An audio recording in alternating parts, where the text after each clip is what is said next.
Meu nome é Márcio Faria, eu sou professor na Universidade Federal de Juiz de Fora, doutor e mestre em Direito Processual pela UERJ e atualmente cursando pós-doutorado na Universidade Federal da Bahia sob a supervisão do professor Fred Dier. Eu vim aqui hoje a convite do queridíssimo professor Luiz Rodrigues Vamber, que me chamou para participar desse vitorioso projeto de vídeos nesse meio de pandemia a respeito de processo civil no seu perfil do Facebook, na sua página de Facebook, no seu curso avançado de processo civil. Bom, antes de começar, eu queria, claro, agradecer o convite. Para mim é uma imensa satisfação fazer parte desse seletíssimo grupo de convidados do professor Luiz Rodrigues Vamber e dizer da minha satisfação também de poder contribuir ainda que um pouco com esse projeto de levar conhecimento a todo mundo de direito processual civil nesse momento tão difícil que nós todos estamos passando. Bom, eu quero falar um pouco sobre um artigo que acabei de publicar na Revista de Processo, número 305, agora de julho de 2020, sobre penhora online. Pode parecer um tema batido, um tema já corriqueiro do dia a dia forense, mas eu consegui levantar na minha pesquisa aquilo que chamei de zonas cinzentas a respeito desse tema. E, obviamente, que o texto é muito mais amplo do que o pouco tempo que vou lhes falar aqui, mas gostaria de aqui tecer apenas 3 considerações a respeito desse meu texto, que, como eu disse, saiu aí na Revista de Processo e que convido os colegas pesquisadores a conferir. Bom, a primeira questão importante a respeito da penhora online, né, que comumente chamada de penhora online, é que há, a meu juízo, uma necessidade, e isso eu vou tomar como premissa, há uma necessidade, eu diria até uma obrigatoriedade, de se fazer uma leitura do artigo 854, que trata um minucioso procedimento da penhora online, sob o manto do contraditório. O que eu quero dizer com isso? Embora todos nós saibamos que o artigo 9º, previsto lá na parte introdutória do Código de Processo Civil, determina que o contraditório como norma fundamental deve ser observado em todos os procedimentos, me parece que quando o legislador foi tratar do procedimento da penhora online, alguns pontos ficaram a descoberto. Então, a partir dessa premissa das normas fundamentais, eu queria discutir 3 pontos, como eu disse anteriormente. O primeiro, bem simples, em que eu consegui perceber uma zona cinzenta, é que logo no início, no caput do artigo 854, o legislador autoriza que o bloqueio de numerário em conta corrente do executado seja feito sem a oitiva prévia do executado. Me parece, obviamente, bem fácil de perceber a razão, já que se formos ouvir, ou pelo menos essa é a ideia, se for ouvir o executado, esse executado pode ir lá e retirar o numerário da sua conta corrente, até mesmo por um aplicativo de celular, como todos nós sabemos hoje em dia. Então, o legislador permite e autoriza que, desde que haja requerimento do exequente, o juiz, então, se valendo do sistema do Bacen-Jude, determine o bloqueio de numerário sem oitiva do executado. A primeira questão é, essa expressão sem oitiva prévia do executado, isso significa que o juiz pode deferir o pedido do exequente logo no início do processo de execução ou da fase de cumprimento de sentença, ou há necessidade de que primeiro o executado seja citado para pagamento, ou intimado, né, se for o caso de título judicial, e só depois de não fazendo, vencido o prazo de pagamento voluntário, em cada um dos casos, é que pode ser deferido o pedido de bloqueio. Bom, aqui a gente tem uma divergência na doutrina. O professor Luiz Rodrigues Vamber, por exemplo, junto com o professor Talamini, eles defendem, pela pesquisa que fiz, que é possível desde logo, ab início, que o réu, antes mesmo de ter sido citado, já tenha contra si deferido essa medida de bloqueio. Outros autores, como o professor Leonardo Greco e o professor Leonardo Carneiro da Cunha, por exemplo, entendem que não. Entendem que, num primeiro momento, deve ser dado ao executado a oportunidade, deve ser concedida ao executado a oportunidade de fazer o pagamento voluntário. E caso isso não venha a acontecer, aí sim deve ser deferido o bloqueio. Eu, particularmente, no meu texto, me filio à segunda posição, com todo respeito ao professor Luiz Rodrigues Vamber. Me parece que, até mesmo em respeito ao contraditório, é fundamental que, como regra, o executado seja ouvido no primeiro momento. Então, num título executivo extrajudicial, procedimento comum previsto no Código. O executado é citado para pagamento em 3 dias. A partir do 4º dia sem o pagamento voluntário, esse pedido de bloqueio pode ser deferido sem que o executado seja necessariamente ouvido a respeito.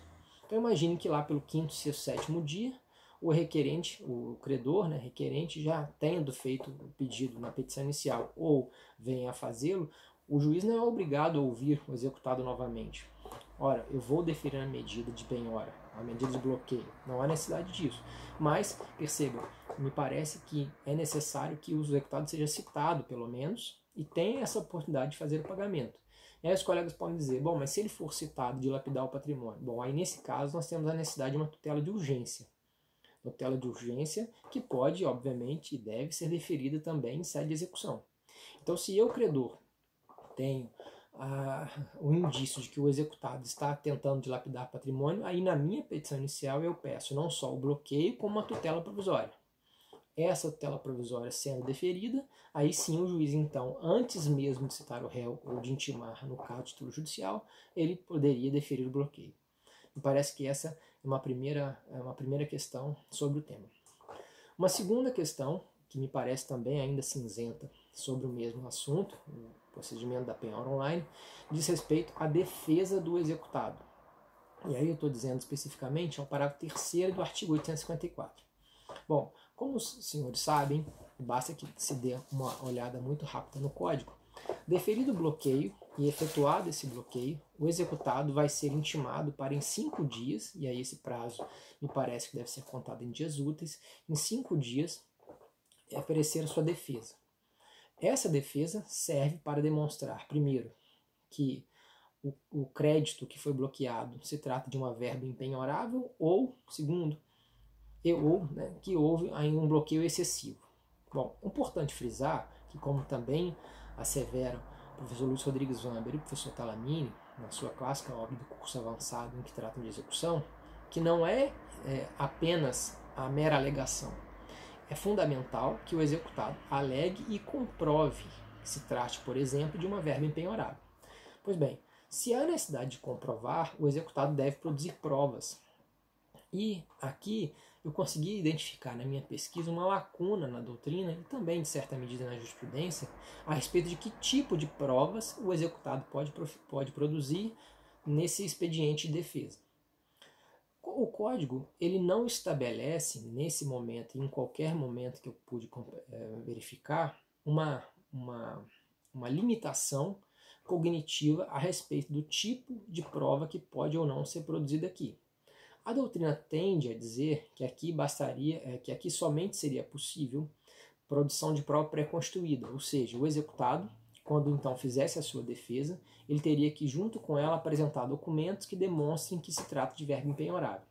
Mas eu queria trazer um exemplo aos senhores. Imagine, por exemplo, que o executado é um prestador de serviço autônomo, um encanador, e que recebeu o pagamento pelos seus serviços prestados na residência de determinada pessoa, depositado diretamente na sua conta. Esse é o seu rendimento, essa é a sua remuneração, ele não tem outra fonte de renda. Portanto, ali me parece que se trata de uma verba impenhorável. Mas ele não tem como demonstrar, a priori, documentalmente, que se trata de uma verba salarial, ou melhor dizendo, uma verba de remuneração. Mas ele conseguiria facilmente demonstrar isso se, por exemplo, fosse possível produzir uma prova testemunhal. Ele chamaria o contratante, aquele que o contratante certamente iria comprovar que aquele dinheiro foi depositado por ele e se trata de pagamento de um serviço que foi prestado, e, portanto, ali ele conseguiria demonstrar a natureza de remuneração e, consequentemente, a impenhabilidade da renda. Mas como fazer isso se o procedimento em tese não admitiria dilação probatória? Então esse aqui é um segundo ponto que eu entendi como cinzento.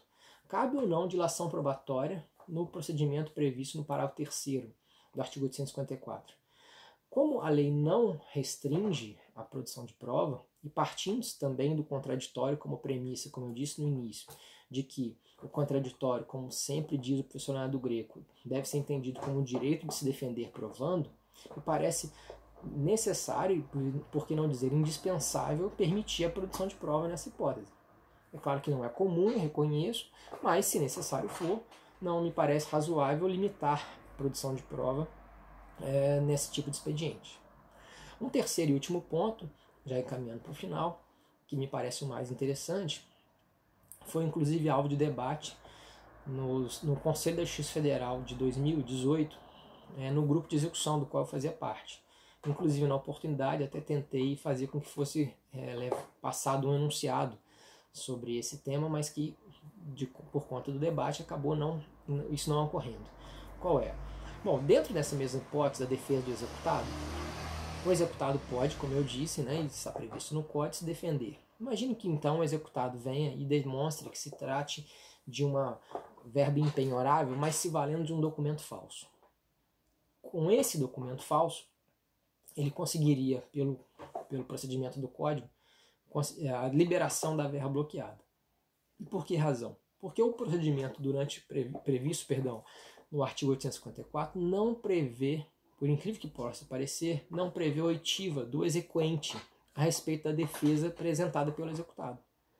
O juiz, nessas situações, ao receber a defesa do executado, ele vai, obviamente, analisá-la e iria deferir sem oitiva prévia do exequente. Aqui me parece uma violação gigantesca ao contraditório. E aqui eu vou dar 2 argumentos básicos para defender a minha tese. Primeiro, nesse meu exemplo, houve a juntada de um documento. Ora, como todos nós sabemos, e o Código expressamente prevê lá no direito probatório, quando alguém vai ao processo e junta determinado documento, necessariamente, salvo em situações de urgência, o juiz deve abrir prazo para a parte contrária se manifestar a respeito daquele documento. E segundo, ainda que o executado não tenha se valido de algum documento, me parece ofensivo ao contraditório que o juiz decida a respeito da manifestação do executado sem ouvir o exequente.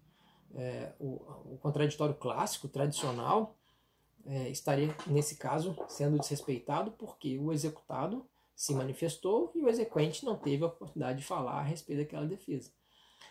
E os senhores podem dizer como foi a crítica que aconteceu principalmente lá em Brasília por ocasião do Conselho da Justiça Federal.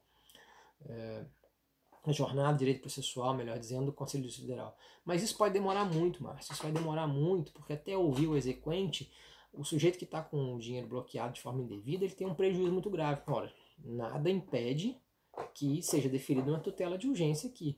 É uma tutela de urgência a favor daquele que está se defendendo. Mais uma vez, o artigo 9º que fala de tutela de urgência e exceções ao contraditório deve ser colocado a baile. Aliás, como já bem disse o professor Barbosa Moreira, a celeridade não pode ser o mal para todos os problemas. A celeridade não é a solução para todos os problemas. Não é porque o processo é rápido que ele é justo.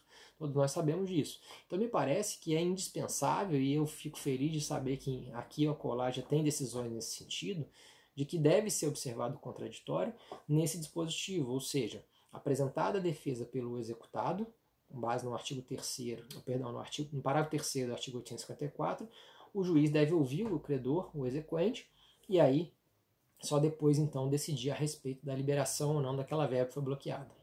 Bom, meus caros, são esses 3 pontos.